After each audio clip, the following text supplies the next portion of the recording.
Hello friends, இன்றைக்கி நம்ம சேனலில் ஒரு முக்கியமான ஜோதிட தாள்களை தான் இப்போ இந்த வீடியோவில் அதிரடியாக பார்க்க போகிறோம். அதிரடியாக பார்க்குறதுக்கு முன்னாடி என்ன ஜோதிட தாள்கள் பார்க்க போகிறோம் அப்படிங்கிறத இன்ட்ரோவில் ஷேர் பண்ணுறேன், வாங்க பார்க்கலாம். ஜூலை மாதம் 20ஆம் தேதிக்கு பிறகு ஆட்டமானது அதிரப்போகுது. அதற்கு காரணம் என்னன்னா, சூரியன் சுழற்றி அடிக்கக்கூடிய சூரியனுடைய மாற்றத்தினால ஒவ்வொரு ராசிக்காரங்களுக்கும் தலையெழுத்து மாறும். அதில் மகரம் ராசியை சேர்ந்தவர்களுக்கு என்ன மாதிரி தலையெழுத்து மாறும் அப்படிங்கிறத இந்த வீடியோவில் ஷேர் பண்ண போகிறேன். மகர ராசிக்காரங்க இந்த ஒரு வீடியோவை ஸ்கிப் பண்ணாமல் பாருங்கள். உங்கள் ராசிக்கு என்ன பலன் கிடைக்குங்கிறத தெரிஞ்சுக்குங்க. நவக்கிரகங்களில் ராஜாவாக கருதப்படுபவர் சூரிய பகவான். சூரியன் தான் பார்த்தீங்கன்னு வச்சுக்கோங்களேன் முதன்மையான கிரகம். அவர் சுழன்று இருக்கும்போது அவருடைய இது கண்டிப்பாக நாம் தெரிஞ்சுக்க வேண்டியது அவசியம். அவருடைய இது பார்த்தீங்கன்னு வச்சுக்கோங்களேன் ஒவ்வொருவருக்குமே தலையெழுத்து மாற்றும். ஆக்சுவலி சூரியன் மிதுன ராசியிலேருந்து கடக ராசிக்கு சுழன்று வந்திருக்கிறாரு. இது பார்த்தீங்கன்னு வச்சுக்கோங்களேன் திசை மாறி வராரு. அதனால் இது தாட்சானிய காலம் என்று அழைக்கப்படும். இந்த காலத்தில் அசுர வேகத்தில் பார்த்தீங்கன்னு வச்சுக்கோங்களேன் சூரியன் செயல்படுவார். அதனால் இந்த காலத்தில் விதையெல்லாம் விதைத்து விவசாயிகள் முன்னேறுவதற்கு ரொம்ப ஒரு ஏதுவாக இருக்கும். இந்த மாதிரி பல சிறப்புகளை சொல்லிக்கிட்டே போகலாம். இப்பேற்பட்ட இந்த சுழற்றி சூரியனால் உங்கள் ராசியை சேர்ந்தவர்களுக்கு என்னெல்லாம் நடக்கும் அப்படிங்கிறத தெரிஞ்சுக்குங்க. அதுக்கு பிறகு சூரியனை பற்றி நிறைய விஷயங்களையும் இந்த வீடியோவில் ஷேர் பண்ணுறேன். ஸோ அதையும் இந்த வீடியோவில் தெரிஞ்சுக்குங்க. ஸோ வீடியோவை நீங்கள் ஸ்கிப் பண்ணாமல் பார்த்தீங்கன்னா மட்டும்தான் உங்களுக்கு நான் சொல்லக்கூடிய எல்லாத்தையுமே தெரிஞ்சுக்க முடியும். அதனால் வீடியோவை ஸ்கிப் பண்ணாமல் பாருங்கள். மெயினாக பார்த்தீங்கன்னு வச்சுக்கோங்களேன் உங்களுக்கு சூரியனால் என்ன மாதிரியான பலன்கள் கிடைக்கும், அதிர்ஷ்டம் ஆபத்து எல்லாமே சொல்ல போகிறேன். ஸோ எல்லாமே நீங்கள் தெரிஞ்சுக்கிறது ரொம்ப ஈஸியாக இருக்கும். அதனால் வீடியோவை ஸ்கிப் பண்ணாமல் மட்டும் பாருங்கள். ஸ்கிப் பண்ணிங்கன்னு வச்சுக்கோங்களேன் கண்டிப்பாக உங்களுக்கு நான் சொல்கிறது புரியாது. அதனால் ஸ்கிப் பண்ணாமல் பாருங்கள். சரி, ஃபஸ்ட்டு பார்த்தீங்கன்னு வச்சுக்கோங்களேன் கிரகநிலைகள் உங்களுக்கு எப்படி அமைஞ்சிருக்கு அப்படிங்கிறத சொல்லிடுறேன்.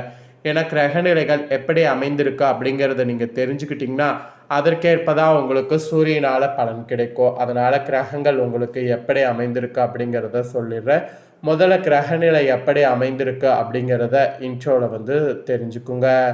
கிரகநிலை பார்க்கும்போது தனவாக்கு குடும்பஸ்தானத்தில் ராகு, தைரிய வீரியஸ்தானத்தில் சனி, பஞ்சமஸ்தானத்தில் செவ்வாய், ரணருண ரேகஸ்தானத்தில் சூரிய புதன், கலஸ்தரஸ்தானத்தில் குரு சுக்கரன், அஷ்டமஸ்தானத்தில் கேது, அயனசயன போகஸ்தானத்தில் சந்திரன், இந்த மாதிரி கிரகநிலைகள் உங்களுக்கு அமைஞ்சிருக்கு.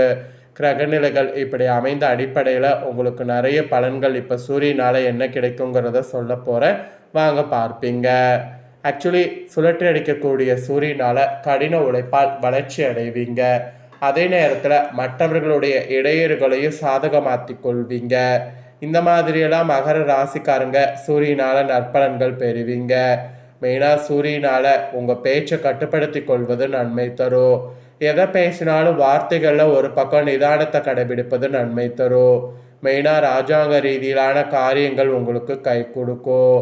வழக்குகள் ஏதாவது வைத்திருந்தீங்கன்னா அதில் சாதகமான போக்கு காணப்படும். அதை விட பொருள் சேர்க்கை உங்களுக்கு உண்டாகும். சிற்றின்ப செலவுகள் அதிகரிக்கும். நண்பர்களுக்கு உதவிகள் செய்வது இருக்குது. பணவரவு திருப்தி தரும், வீண் பழி ஏற்படும். ஸோ பணவரவு திருப்தி தர்றது, வீண் பழி ஏற்படுறது, இந்த மாதிரி நிறைய உங்களுக்கு இருக்குது. அதனால் ஒரு பக்கம் கவனமாக இருக்க வேண்டியது அவசியம். அதுக்கப்புறமா நீங்கள் தொழில் வியாபாரம் செய்பவர்களாக இருந்தீங்கன்னா சூரியனால் மெத்தனமாக இருக்கும்.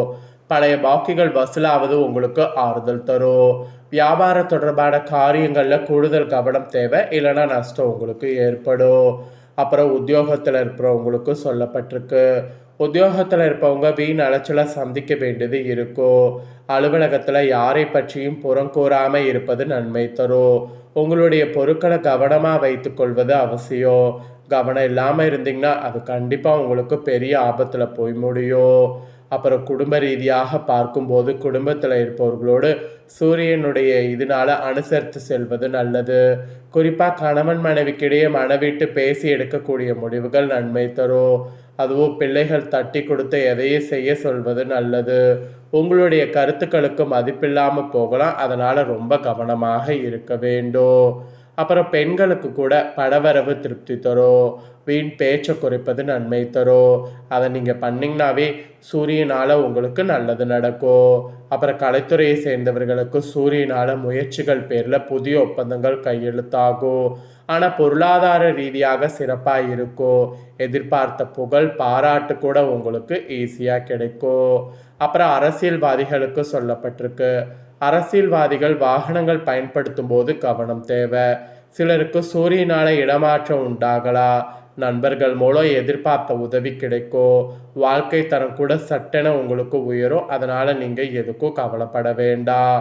அப்புறம் மாணவர்களுக்கு குறிப்பிடப்படுது, மாணவர்கள் பொறுத்த வரைக்கும் கல்வியில் முன்னேற்றம் அடைய அதிக கவனத்தோடு பாடங்கள் படிப்பது இந்த டைம் நல்லது. அப்போ தான் நீங்கள் நினைத்த மாதிரி மதிப்பெண்கள் பெற முடியும். ஸோ இந்த மாதிரி தான் சூரியனால் பல மாற்றங்கள் உங்கள் ராசியை சேர்ந்தவர்களுக்கு ஏற்படும். இதில் உங்கள் நட்சத்திரத்துக்கு ஏற்பவும் சொல்லப்பட்டிருக்கு, வாங்க பார்க்கலாம். ஃபஸ்ட்டு உத்திராட 2, 3, 4 பாதங்களில் பிறந்த மகர ராசிக்கு குறிப்பிடப்படுது. இந்த சூரியனால் நிம்மதியும் சுகமும் அதிகமாகும். புண்ணிய தலங்களுக்கு யாத்திரை செல்ல வேண்டியது வரும். பணவரவு திருப்திகரமாக இருக்கும்.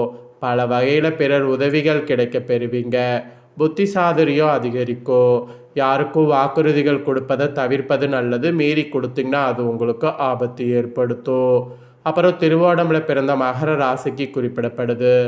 இந்த சூரியனால் தொழில் வியாபாரம் நிதானமாக நடக்கும். உறவினர்களோடு அனுசரித்து செல்வது நல்லது. எல்லா விதமான காரியங்களும் சாதகமான பலன் தரும். பணவரவு திருப்தி தரும். பக்தியில் நாட்டம் ஏற்படும். பணவரவு உங்களுக்கு அதிகரிக்கும்னு சொன்னால் அது மிகையாகாத உண்மை. அப்புறம் ஃபைனலாக அவிட்ட 1, 2 பாதங்களில் பிறந்த மகர ராசிக்கு குறிப்பிடப்படுது. இந்த சூரியனால எதிர்ப்புகள் அகலும். நீண்ட நாட்களாக இருந்து வந்த பிரச்சனை தீரும். உதவிகளை செய்து மன திருப்தி அடைவீங்க. கொடுத்த வாக்கை காப்பாற்ற எடுக்கக்கூடிய முயற்சி சாதகமாக முடியும். மனதில் இருந்த குழப்பம் நீங்கி திருப்தி நிலவும். பணவரவை எதிர்பார்த்தபடி வந்து சேரும். இது உங்கள் நட்சத்திரத்துக்கு பலன். ஸோ நட்சத்திரத்துக்கு ஏற்பவும் சுழற்றி அடிக்கக்கூடிய சூரியனால் என்ன பலன் கிடைக்கும் அப்படிங்கிறத தெரிஞ்சிருப்பீங்க. இதற்கேற்ப நடந்து பலன் பெறுங்க. ஜூலை 20க்கு பிறகு சூரியனால் அதிர்ஷ்டம் பெற ஆதி பராசக்திக்கு வேப்பிலை மாலை அணிவித்து தீபமேத்தி வணங்க வேண்டும். இதனால் போட்டிகள் விலகும், மனதைரியம் அதிகரிக்கும். அதனால் இந்த பரிகாரத்தை மறக்காமல் செய்திடுங்க. அப்புறம் உங்களுக்கு இந்த ஜூலை 20க்கு பிறகு பார்த்தீங்கன்னு வச்சுக்கோங்களேன், அதிர்ஷ்ட தினம் எதுவும் கிடையாது, சந்திராஷ்டம தினமும் கிடையாது. சூரியனால் இந்த மாதிரியான பலன்கள் மட்டும் கிடைக்கும் அப்படிங்கிறது மெயினாக உங்களுக்கு குறிப்பிடப்படுது. பொதுவாக சூரியன் பார்த்தீங்கன்னு வச்சுக்கோங்களேன், இந்த உலகிற்கே ஒளியினை தருபவர். அவரின்றி இங்கு ஓரளவும் அசையாது. உலகில் உள்ள ஜீவராசிகள் அடுத்து சுபிட்சமாக வாழ்வதற்கு முக்கிய காரணமாக விளங்குபவர் சூரியன். சூரிய ஒளி மட்டும் இல்லாவிட்டால் இருள் மட்டுமே நிறைந்திருக்கும். இந்த பூமியில் ஒரு புல் பூண்டு கூட முளைக்காது. கதிரவன், ரவி, ஆதவன், உதயன் என பல பெயர்களோடு அழைக்கப்படக்கூடிய சூரியனுடைய ஒளியை கொண்டுதான் இரவேது பகலது என நம்மால் பிரிந்துணர்வு முடிகிறது. எத்தனையோ கிரகங்களை பற்றி ஆராய்ச்சி செய்யக்கூடிய விஞ்ஞானத்தை தன் பக்கம் நெருங்க விடாத அளவிற்கு நெருப்புக்கோளாக காட்சி தருபவர் சூரியன். சூரியன் அருகில் யாராலும் செல்ல முடியாதோ தவிர அவரால் உண்டாகக்கூடிய நன்மைகளை பற்றி ஈஸியாக உணர முடியும். நவக்கிரகங்களில் அரசனாக விளங்குபவர் சூரியன். ஜோதிட ரீதியாக சூரியனை பற்றி ஆராயும் போது அவர் ஒரு ஆண் கிரகமாக கருதப்படுகிறார். சூரியன் சொந்த வீடு சிம்மமாகும், உச்ச வீடு மேசம், நீச வீடு துலாம், அப்புறம் விருச்சக, தனுசு, மீனம், கடகம் சம வீடுகள், அப்புறம் ரிஷபம், மகரம், கும்பம் பகை வீடுகளாக கருதப்படுகிறது.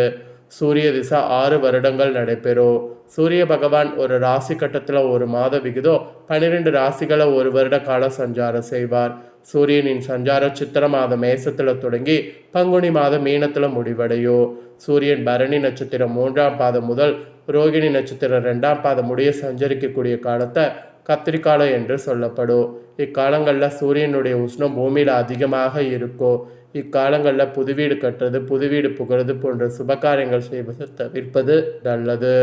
சூரிய பகவான் மகர ராசியில் தை மாதம் தொடங்கி மிதுன ராசியில் ஆடி மாதம் வரை சஞ்சரிக்கக்கூடிய காலம் உத்தராயண புண்ணிய காலம்.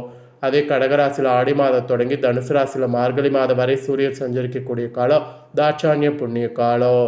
நட்சத்திரங்களில் கூட கிருத்திகை, உத்திரம், உத்திராட ஆகியவை சூரியனின் நட்சத்திரங்களாகும். சூரியனும் சந்திரனும் இணைந்திருக்கக்கூடிய நாள் அமாவாசை எனப்படும்.